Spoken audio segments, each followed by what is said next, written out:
అంత జరిగిన తర్వాత కూడా నీకు అర్థం కాలేదా? ఇలా రా, అర్థం ఇలా నేను చెప్తాను. మీ కుటుంబానికి ఎలాంటి సహాయం చేయకూడదని ఖచ్చితంగా చెప్పేశారు. మీ పక్కన నిలబడినట్టు చూసినా దాని ఫలితం మా తరతరాలు అనుభవిస్తారన్నారు. నువ్వేమీ అనుకోకు గోవిందమ్మ, నువ్వు కూతురులాంటి దానివే కాని కూతురివి కాదు.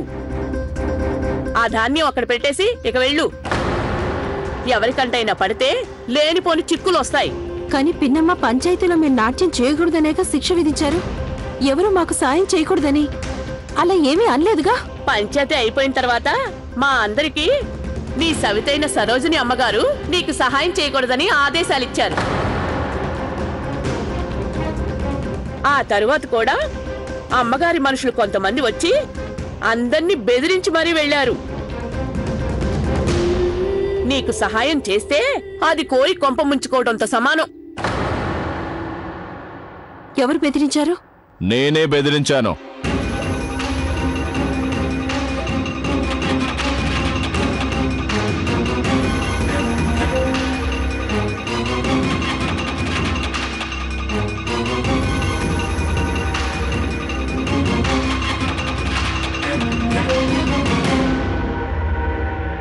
అమ్మా, మేము ఒకేసారి పుట్టాం. తనని ఆకలితో చావమని ఎలా వదిలేయను? ప్రస్తుతానికి తీసుకెళ్ళని, ఇంకోసారి తను ఏదైనా దారి చూసుకుంటుందిలే. పర్వాలేదు, వద్దు.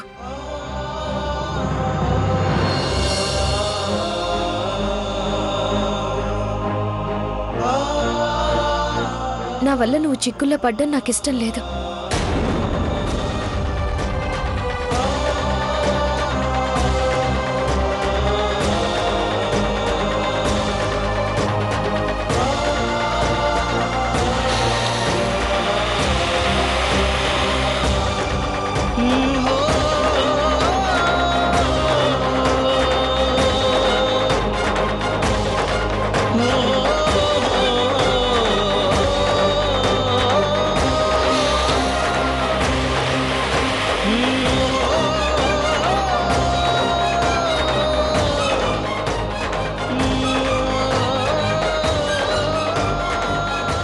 పదవే లోపలికి.